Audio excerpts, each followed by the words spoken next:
Noel Alonso Cano, quien destaca que esta persigue el cierre de organismos de la sociedad civil. Valesca Rivera nos informa. La ley conocida como Mini Putin, ley de agentes extranjeros, es perjudicial y amplia, asegura el experto en temas legales Noel Alonso Cano. Y se establecen inicialmente algunos sujetos de regulación.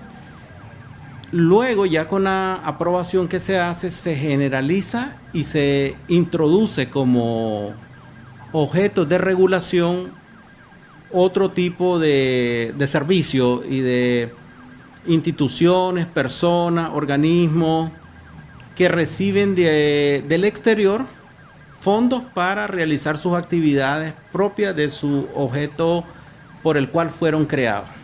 Esta podría alcanzar incluso a nicaragüenses que estén fuera del país y persigue, a criterio de Cano, castigar a organismos de la sociedad civil y medios de comunicación opositores al gobierno. En el fondo, la ley lo que persigue es ejercitar un control estatal que se deriva de un ejercicio del poder que tiene su base en una forma leninista del ejercicio del poder. ¿Qué es lo que sucede? Esta visión que el gobierno ahora muestra de forma pública, en verdad en el fondo siempre la ha tenido. O sea, siempre ha creído que el ejercicio del poder se hace, se detenta, sin importar si perjudica, lesiona o lastima a personas, a individuos o organizaciones. Desde el punto de vista legal y diplomático, el término de agentes extranjeros se define para aquellas personas naturales o jurídicas que defienden los intereses de un país. Y defensores de derechos coinciden e insisten en que la ley de regulación de agentes extranjeros violenta los derechos humanos y civiles y que traerá graves consecuencias económicas al país.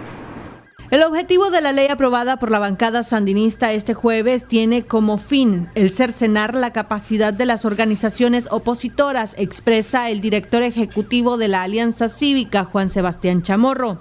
Esta es una ley inconstitucional porque violenta las libertades públicas.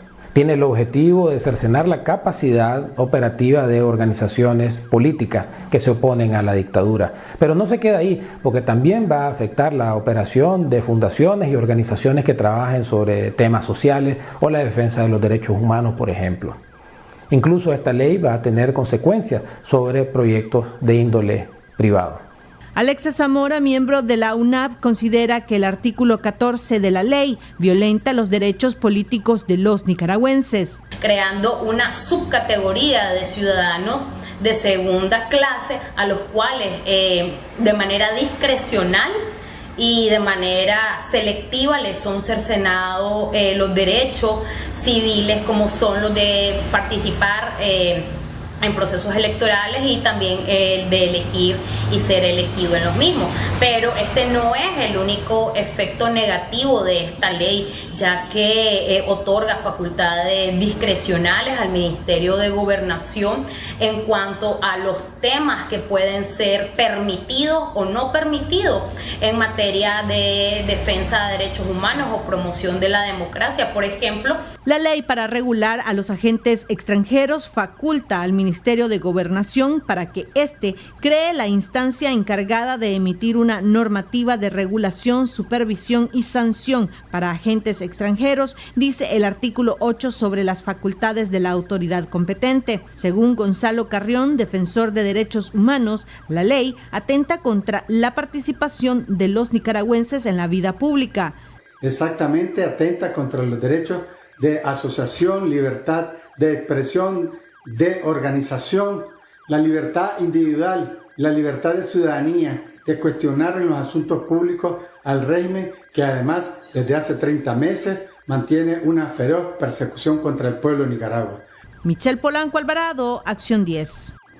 Y para el Partido Ciudadanos por la Libertad, esta ley surge con el propósito de obstaculizar el proceso electoral. Veamos. El Partido Ciudadanos por la Libertad rechaza la aprobación de la bancada sandinista sobre la ley de agentes extranjeros que reta a los organismos internacionales. Aseguran que el gobierno ya no tiene la capacidad de atender las necesidades primarias de la población porque ya no tiene recursos.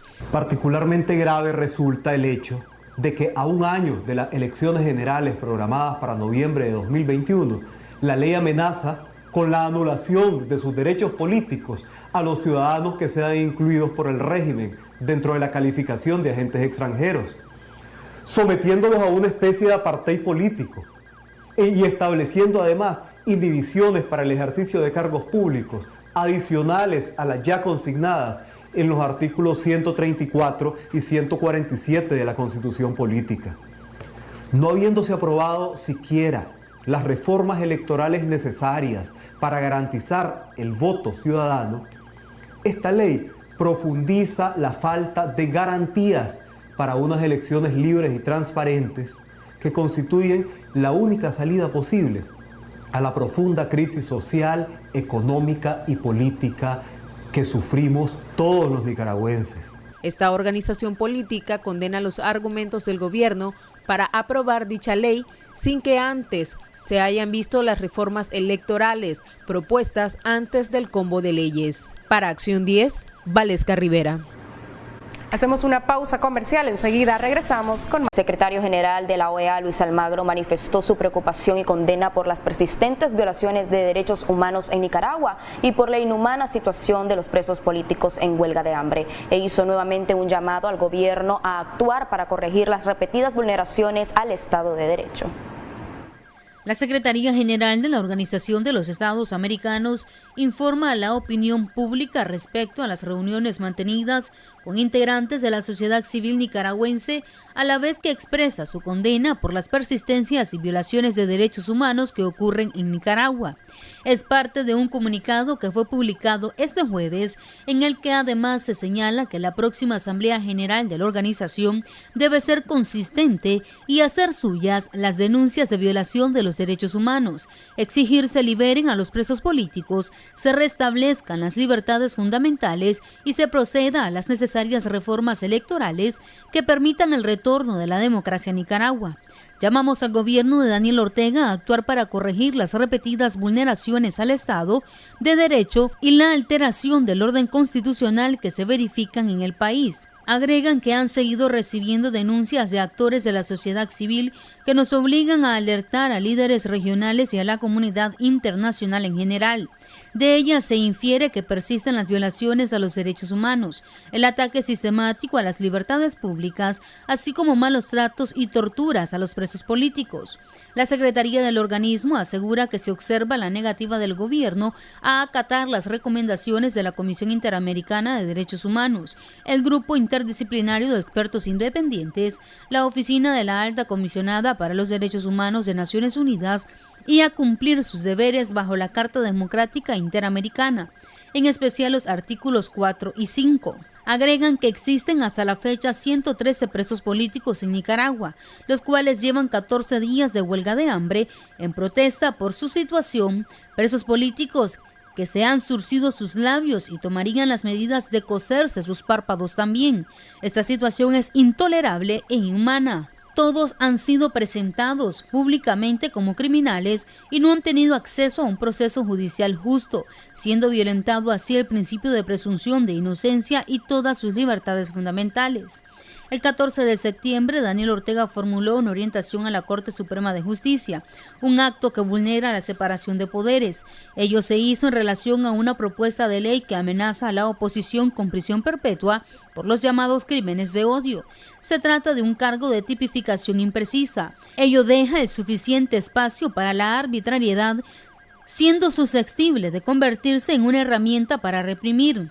Por otra parte, agrega que la Policía Nacional, llamada por el presidente Ortega Policía Sandinista, viene implementando una estrategia de acoso y persecución a líderes opositores, así como a familiares de presos políticos y víctimas. Todo ello realizado en coordinación con grupos paramilitares. Los asesinatos perpetrados los transforma en verdugos de todo un pueblo. Esta Secretaría General insta al gobierno de Nicaragua a restablecer la normalidad del hilo constitucional, respetando la separación de poderes, las libertades públicas y el Estado de Derecho, al tiempo que cumple con sus obligaciones internacionales en la materia. María Esther Ordóñez, Acción 10. Nicaragüenses en el exilio abogan ante la OEA por la salida de los presos políticos durante una reunión que sostuvieron con miembros de esa organización. Valesca Rivera nos tiene los pormenores. Para las organizaciones nicaragüenses en el exilio y nicaragüenses en el mundo, la prioridad es la libertad de los presos políticos y destacan el asedio a opositores que ahora son acompañados de actos violentos. Estas denuncias las han hecho llegar ante la Organización de Estados Americanos, países de América y de Europa.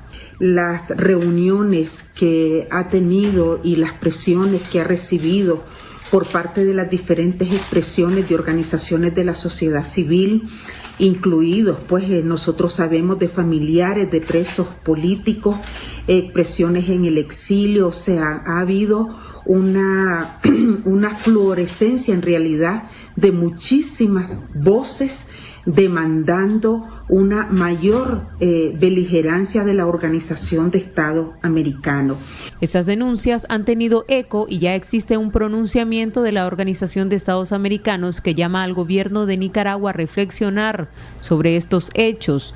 Así lo señala Aide Castillo, miembro de esas organizaciones en el exilio y presidenta del Instituto de Liderazgo de las Segovias. En este comunicado, él expresa de que se ha sentido obligado a alentar a las autoridades regionales y a la comunidad internacional de la gravedad de la situación en Nicaragua.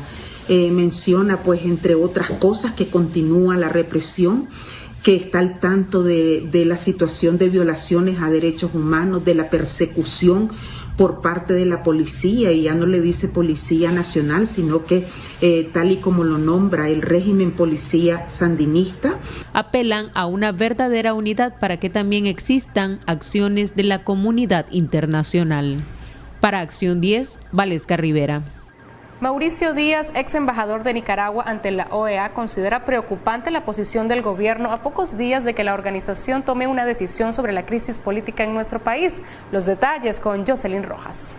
Referente al último comunicado de prensa que emitió la OEA, donde hacen un recuento de la gravedad de la situación política en materia de derechos humanos que atraviesa Nicaragua y las reiteradas violaciones a los derechos humanos, el ex diplomático Mauricio Díaz ve preocupante la negativa del gobierno de no acatar las resoluciones de la Comisión Interamericana, porque estamos a la víspera de la 50ª Asamblea General de la Organización de Estados Americanos, donde se va a tratar la actual situación de Nicaragua. Y lo que vemos es a un gobierno que reitera, continúa reprimiendo, golpeando, amenazando, hostigando, pasando encima de los más elementales derechos de las personas humanas, de los nicaragüenses, lo que tiene altamente preocupada a la Secretaría General de la OEA, porque ¿qué sentido va a tener buscar una salida electoral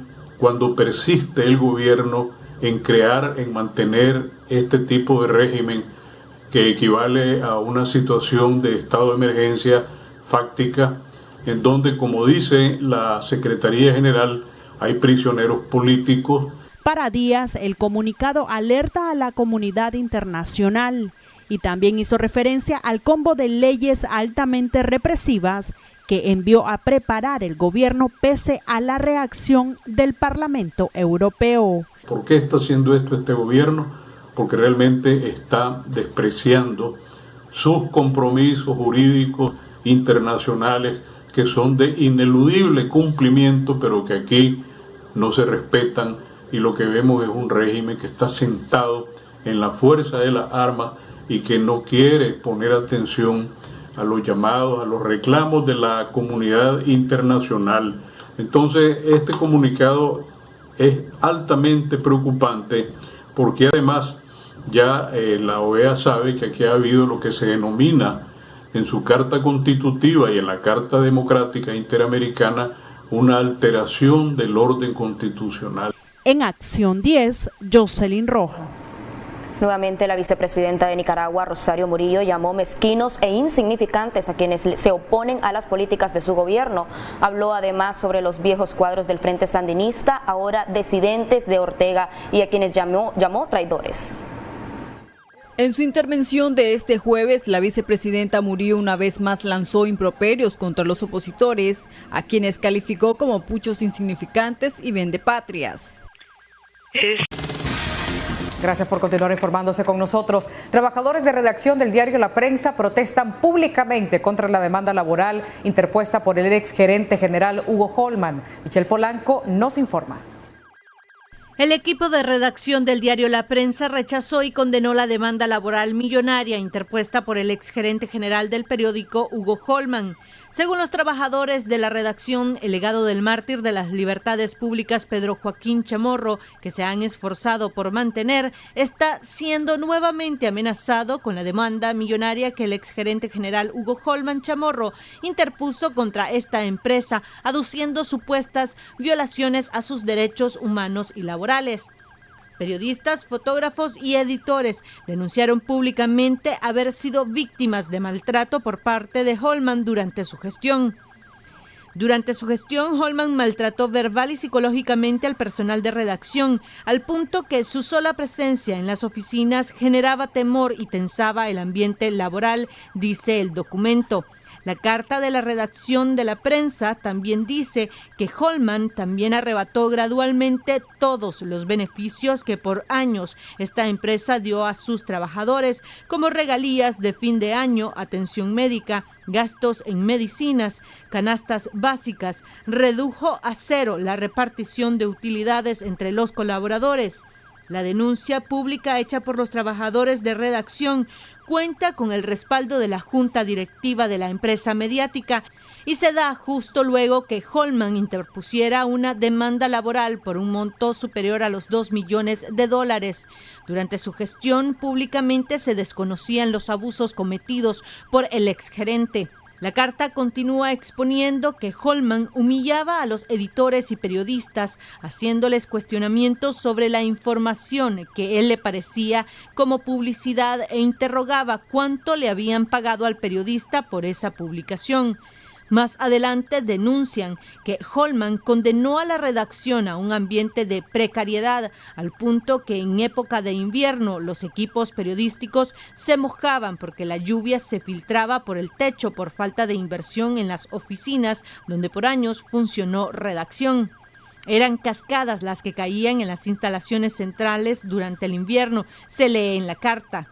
Es por esa y otras razones que rechazamos este intento por quebrar a la prensa y expresamos nuestro respaldo a la junta directiva en esta lucha que sabemos es desigual y que la dictadura sabe sacar provecho por intenciones mezquinas y perversas de una persona. Concluye la carta pública hecha por la redacción del diario La Prensa, que no es firmada por ninguno de los trabajadores. Michelle Polanco Alvarado, Acción 10. Gobierno remueve de 2 cargos estatales al ministro de Políticas Públicas de la Presidencia, Paul Oquis, recientemente sancionado junto a la fiscal general Ana Julia Guido por el Departamento del Tesoro de los Estados Unidos. Los detalles con Jocelyn Rojas. Este pasado 9 de octubre, el secretario de Políticas Públicas del gobierno de Daniel Ortega, el estadounidense Paul Oquis, fue sancionado por el Departamento del Tesoro de los Estados Unidos. Hoy, mediante Acuerdo Presidencial 149-2020, el presidente Ortega canceló su nombramiento como miembro de la Junta Directiva de la empresa nicaragüense de petróleo Petronic, dejando sin efecto el acuerdo presidencial número 46-2007, publicado en la Gaceta Diario Oficial número 21 del 30 de enero 2007. Asimismo, canceló su nombramiento de la Junta Directiva de la empresa nicaragüense de minas Eniminas. El sancionado, quien es ciudadano estadounidense y nacionalizado nicaragüense, era considerado como la mano derecha de Daniel Ortega y el idealista de los proyectos sociales y políticos del gobierno. El extranjero fue sancionado por difundir falsa narrativa, ya que bajo su cargo como secretario, representaba al gobierno de Nicaragua a nivel internacional en una variedad de roles y jugaba el papel principal en la difusión de desinformación para esconder las violaciones de derechos humanos del gobierno. En Acción 10, Jocelyn Rojas. realizan piquete express en el sector de Las Colinas para exigir la liberación del preso político de Monimbó, Eduard Lacayo, conocido como La Loba, condenado a pena máxima de 15 años de cárcel por tráfico de drogas. Geraldine Domínguez nos cuenta.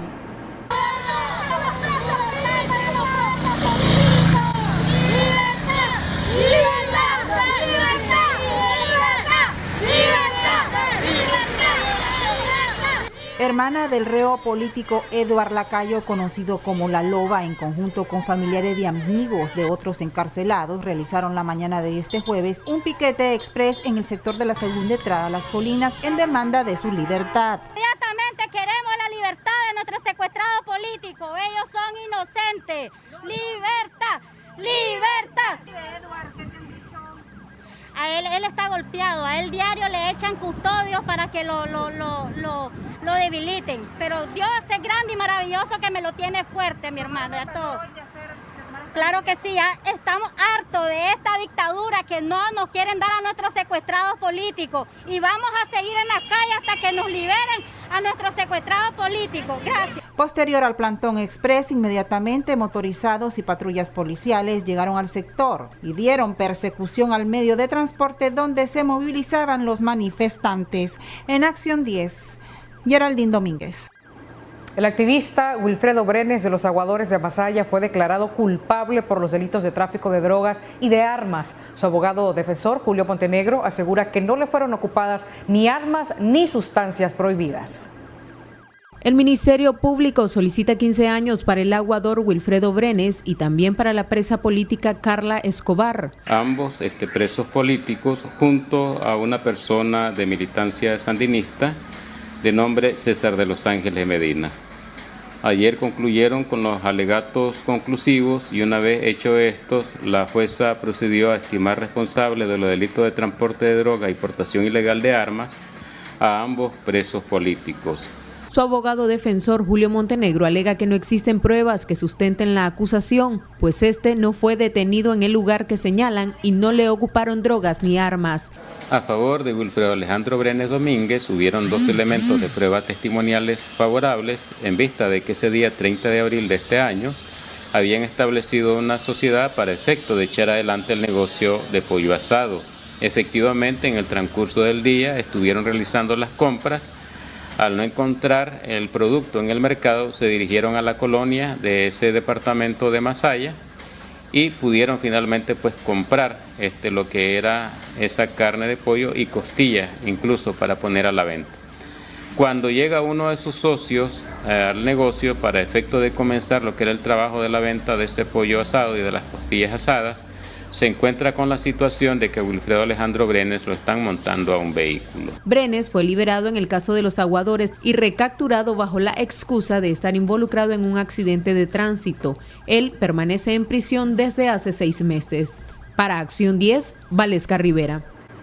Un hombre de 38 años murió la mañana de este jueves cuando daba mantenimiento a un pozo de 40 metros de profundidad en una finca ubicada en el kilómetro 38 de la carretera Nueva a León. Los detalles con Willy Narváez. La tragedia ocurrió a eso de las 7:30 de la mañana de este jueves 15 de octubre. Fue en este profundo pozo donde pereció José Santos Rueda Mendoza, cuando iniciaba labores de mantenimiento del mismo en la finca El Porvenir, ubicada en el kilómetro 38.8 de la carretera Nueva León, en el municipio de Nagarote. Néstor García y José Cano narraron los últimos momentos de vida del infortunado. Nosotros éramos yo antes de él, entonces comenzamos a bajarlo porque él dijo que iba a recoger el pozo y cuando él iba bien nosotros íbamos diciendo, va bien, sí, me dice. Llegó hasta abajo el agua él y después ya no nos habló. Solo temblaba el mecate y lo quisimos sacar, pero como había enganchado él, teníamos miedo que se cayera. Entonces, y no era hablar, me metí yo. Pero a la mitad del pozo hay un químico ahí que no te deja respirar. Llegás hasta la mitad y te soca la garganta y te sofoca. Te acelera el corazón y me decidí salir. Después entró él y lo mismo le sucedió. ¿El señor era la primera vez que venía a trabajar? Sí, él era la primera vez que venía a trabajar aquí en esta finca, pues a socavar el pozo, porque nosotros somos trabajadores de aquí. Fijo. Pero es un hombre de experiencia. Sí, es un hombre de experiencia, nosotros también tenemos experiencia en ese trabajo. Todavía incluso le dijimos a él, si que me lo metemos primero nosotros.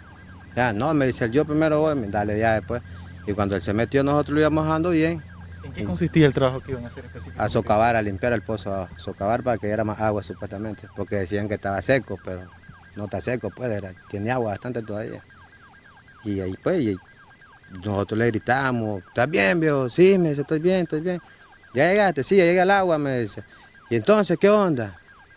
Espérame, me dice. Pues de ahí no lo volvió a decir nada. La víctima habitaba en la comarca Silvio Mayorga, muy cerca del sitio de la tragedia, hasta donde llegaron sus familiares, quienes estaban dolidos e indignados. Nosotros estamos sorprendidos con esto porque es un golpe que no se esperaba. Y la realidad de las cosas es que ver también tanta incompetencia, porque cómo es posible que mi hermano desde las 7 de la mañana esté adentro de ese pozo. Estamos en espera, como le digo, pues la frescura, vamos a no tener el equipaje para trabajar y ver pues que lo que necesitamos como familiar, yo soy sobrino de él, necesito verlo. Mi hermano prácticamente lo dejaron morir ahí como un animal. ¿Cuánto tiempo tenía él de dedicarse a este tipo de trabajo? Desde que estaba chavalito él empezó a hacer estos trabajos, él hacía los pozos desde que empezaban hasta que los terminaba, se metía a limpiar. Esto era su trabajo de él prácticamente. ¿Él viene acá por primera vez o estaba es primera vez? No. Es primera solamente vez. Solamente por el día, ¿no sabe cuánto día? No, él iba a terminar de limpiar, no sé cuántos días iba a ser la verdad de las cosas. ¿Deja hijos? Deja 2, una niña que en enero cumple sus 15 años y un niño de 10 años. En la propiedad orientaron a los periodistas que se retiraran. Por lo tanto, fue imposible documentar el momento de rescate. Aunque la tragedia ocurrió a eso de las 7:30 de la mañana, transcurrieron más de 4 horas para que llegara el equipo especializado para extraer el cadáver. Al sitio también llegó personal del Ministerio de Salud y horas después ingresó esta camioneta con el ataúd para ser entregado el cuerpo a sus familiares. Con imágenes de Ronald Reyes, Willy Narváez, a Acción 10.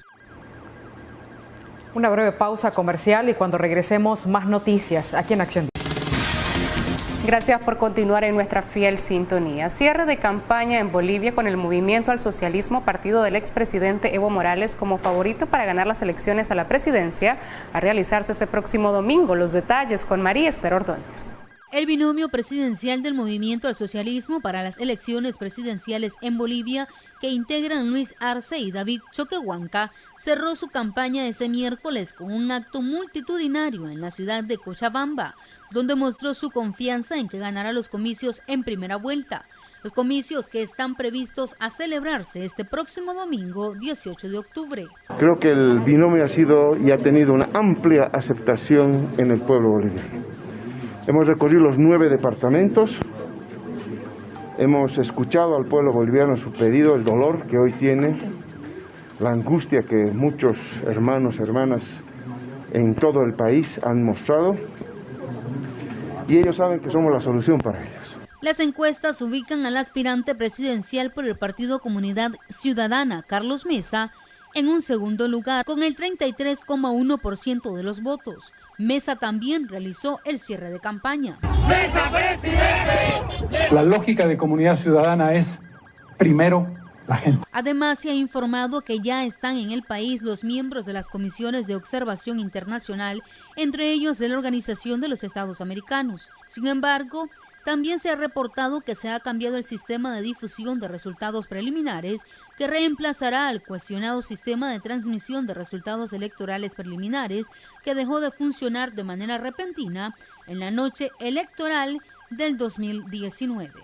María Esther Ordóñez. En los próximos 3 días, el Banco de Alimentos recolectará granos básicos y productos de aseo personal que luego van a ser entregados a asilos de ancianos y comedores para jóvenes en riesgo. Esto como parte del Día Internacional de los Alimentos.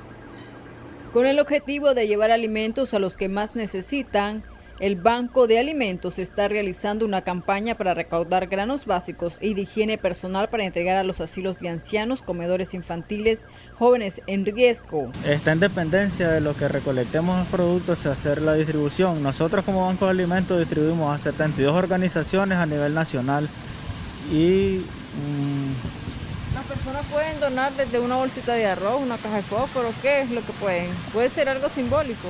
Sí. O sea, de poquito en poquito se llena. Lo esperamos para que nos ayuden con las donaciones, ya sea con un granito, con una bolsa de arroz, una sopa Maggi, un espagueti, lo que sea su voluntad. Aquí estamos nosotros en estos puestos, en estos puntos, para recibir la donación. La recolecta se estará llevando a cabo los días 15, 16 y 17 de octubre en horario de 8 de la mañana a 9 de la noche en Walmart Carretera Sur y Palirrubenia, Cada contribución, por pequeña que sea, es de gran ayuda para las personas de los diferentes centros. El Día Mundial de la Alimentación se celebra el 16 de octubre de cada año y fue proclamada en 1979 por la Organización de las Naciones Unidas para la Agricultura y la Alimentación. El principal objetivo es luchar contra el hambre en el mundo. De costumbre, nuestros cumpleañeros del día de hoy, algunos de ellos los saludamos hasta la ciudad de Masaya. Felicitamos en su cumpleaños número 5 al niño Kevin Josué García. Hasta el municipio del Crucero, felicitaciones para Sandra Pérez Rodríguez, de parte de su esposo que la ama mucho, Walter Salguera Cuaresma, su hijo Walter Jr. y su hija Ashley. Muchas felicidades para Javier Antonio Vicente Gutiérrez. Los saludos, por supuesto, de parte de su familia. También felicitamos al señor Eddie Larga Espada, que el día de ayer estuvo cumpliendo un año más de vida. Los saludos van de parte de su esposa y su amigo Salvador Sevilla. Y también queremos felicitar de manera muy especial a la señora Teresa Martínez Quintana. Así llegamos al final. Gracias por habernos acompañado.